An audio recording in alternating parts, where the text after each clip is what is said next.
Welcome back, gentlemen. Just getting out of the house. We're headed to the train station. Executed our back pull workout really well today. We're still growing in strength and pretty happy with the progress. Definitely can start pushing a little bit heavier weights next week because I stayed the same. I used the same weights as last week, relatively the same, just a little bit more reps. So next week we can definitely push harder. So that's good. We're dropping weight, we're increasing strength, so that means we're at bare minimum maintaining muscle, right? And losing fat. So that's the way to do it. But we're gonna get before we get into it, guys, I gotta do my special shout out on the Pure Protein. I'm telling you guys, these are the cheapest bars out there, but they're still good and they do the job, man. I don't feel like paying $3 a bar. I think it's like $1.29. And I personally think it's actually the best one. So something I'm grateful for is when I'm going to be eating that with my black coffee today and some oatmeal and a cheese stick. So that's usually my breakfast. But let's get into it, guys. I hope you guys are getting in your sleep 7 to 8 hours.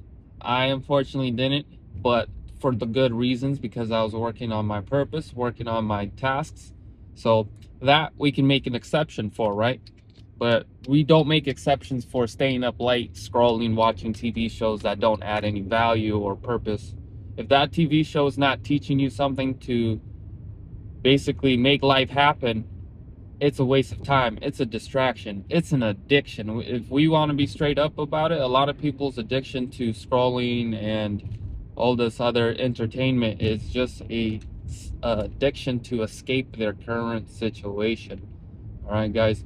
That's why they just people as they age, they kind of like drown in energy forces because they're not connecting to the divine. Instead of connecting to the divine to escape hell that exists in their mind, they're escaping the hell by trying to seek constant constant states of pleasures, self pleasure, temporary pleasure. Temporary pleasure is the devil's greatest design of keeping people from realizing that they're already in hell. Not that they go over to hell after they die, but you're already here.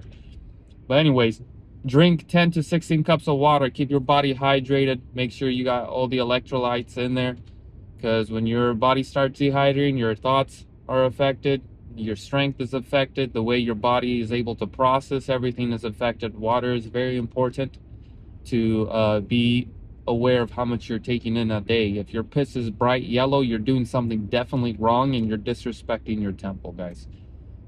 Nutrition, making sure you're eating whole foods, guys. Cut out processed food as much as possible. If it's something new for you to do, start gradually. Start at 60% of your food is going to be whole food, and work your way up to the point where you eating processed food again just tastes weird. And fast food is not up for debate, guys.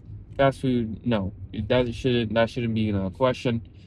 Um, Hitting your daily intake of protein, making sure you are feeding the necessary amount of protein in grams for your body to make sure it has enough protein to build those muscles, guys. You don't want to go to the gym and perfect your gym routine, and then you go home and you don't feed it the fuel that it needs to actually build the muscle. It's not cool, guys.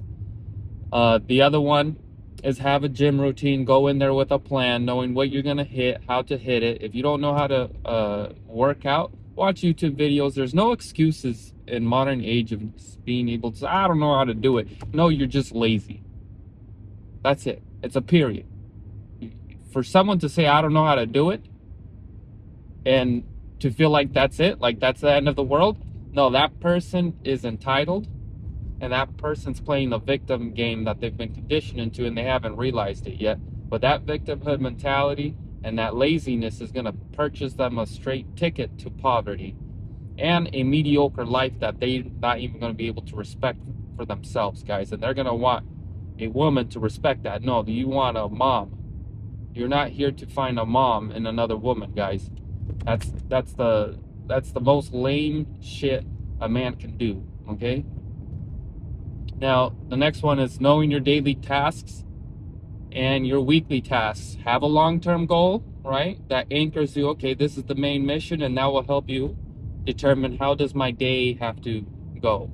That's, remember guys, it is out of those hundreds of good, well thought out days that create those big W's people are chasing. It doesn't happen by accident, it doesn't happen by coincidence, and it definitely doesn't happen by luck, guys. You create your own luck by being ready for opportunities. Okay, that's what luck is. You're ready for the opportunities because you put in the repetitions, you put in the consistency, you develop that discipline that allows you to show up on the day that many people fail, is because they didn't prepare. They prepared to be losers by not taking action, guys. That's simple as that. Now, let's see. So make a plan. Figure out what you want in life and figure out a plan, write it down, have ChatGPT do it for you if you're too lazy. That's not even being lazy. Now you're using ChatGPT to help you do things and conquer your reality. That's leveraging. That's being resourceful. To not use AI to help your life out is being, again, lazy. So make sure you're utilizing the technology that we have in modern day to advance your living situation, to advance your mental health, advance everything in your life. You can do that with AI. You don't need to pay hundreds of dollars to go talk to a therapist. You got a therapist on AI, and make sure you're priming it with actual people that know how to think, not people who are going to cuddle you to the point where they're going to cuddle you all the way to your grave and your life didn't change just because you didn't own up to your shit and stop making excuses and learn how to forgive. Forgiveness, mercy, and grace are the only principalities that will transform your life. If you're trying to transform your life by any other principality, good luck. That's not going to happen. Forgiveness is the number one rule to a transformation. If you haven't went through a process of forgiving yourself and others and the world and whatever hurt you, you're not going to change, because you're living in a state of condemnation and anger and all of those emotions. They don't allow you to begin to perceive reality from a different emotional state, a different vibrational state. So forgiveness is key, guys. It's one of the basically the big key into the kingdom of God. Now, setting up boundaries and establishing routine, setting up and establishing boundaries, guys. As always, learn how to do it. Take small steps. Don't try to establish the big boundaries right off the bat. Learn how it goes. Figure out how to communicate, vulnerably but firmly. And it's okay when sometimes it doesn't work out. When the first time you're setting boundaries, it's weird. If it's with your family members, with friends, or your significant other, yeah, it takes time to communicate. And also, when you start acting different, right? When they expect you to act a certain way, and then because you're trying to level up, you might have to change your actions, and that might throw people off. So it's okay. It's just different for them. So just have that in mind, is that they're seeing a different person, and that's good.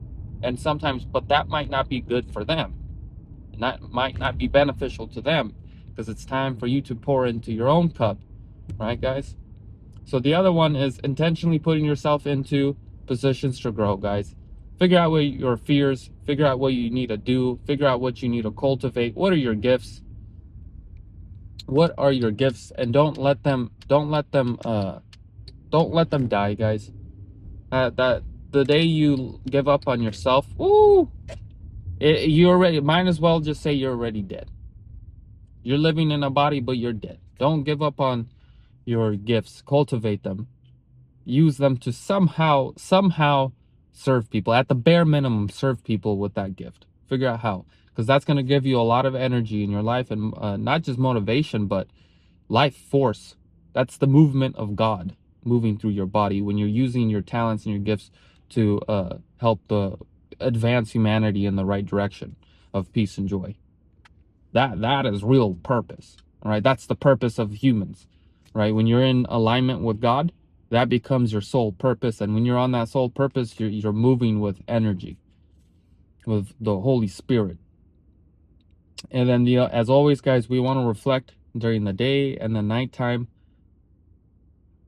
every single time. Reflection is just has to be ingrained into your life of like, okay, how can we improve?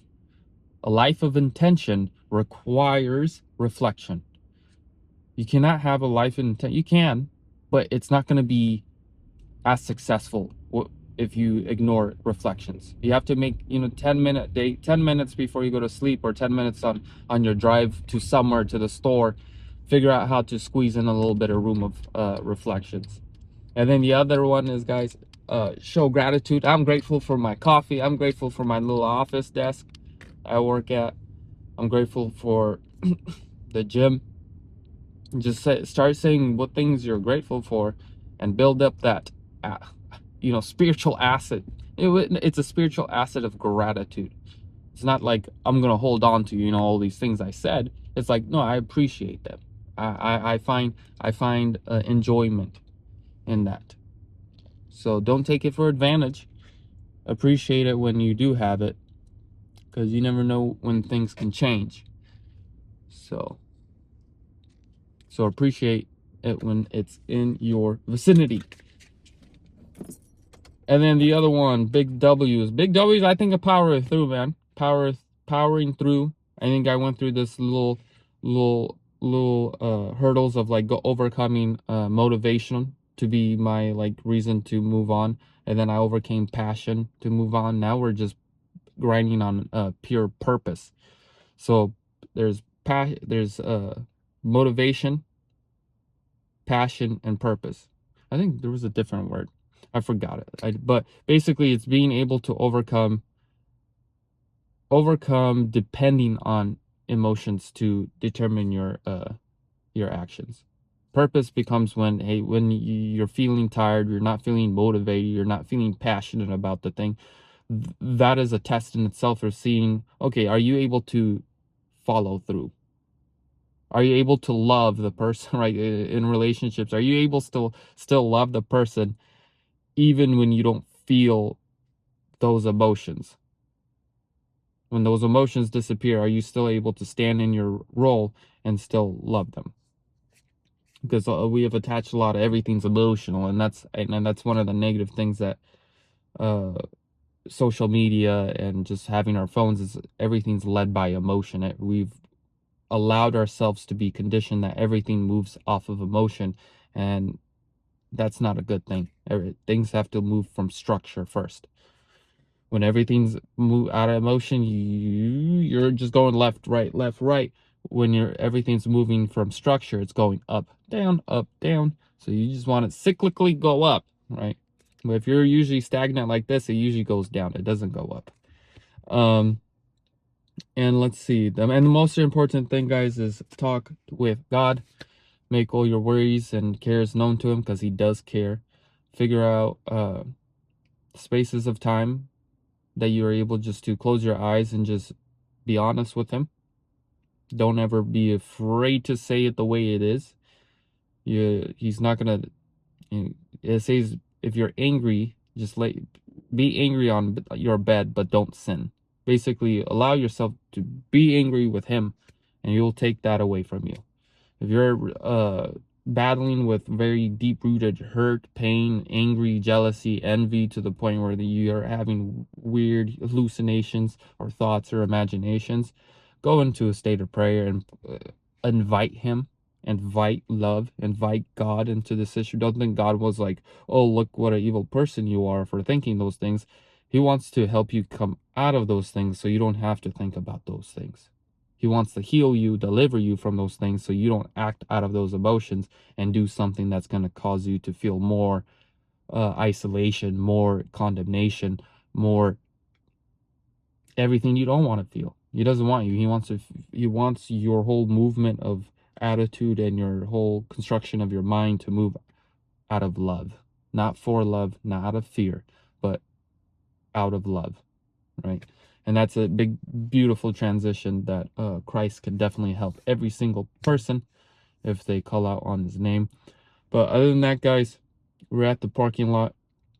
And one thing, just a little quick one, but I remember I was listening in the morning, and it just kind of helps shape the way to see things. There's a lot of people who walk up to the base of their mountain and they look at the mountain, and what they do is they spend time talking about how big the mountain is, how great it is, and before you know it, their mouth is stronger than their legs.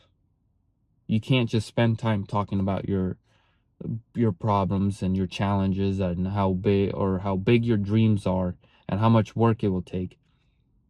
Close the mouth and start acting. Start walking up the mountain. Someone might need to hear that. It just starts with the first step. Stop talking. You've talked enough. It's time to start doing. All right?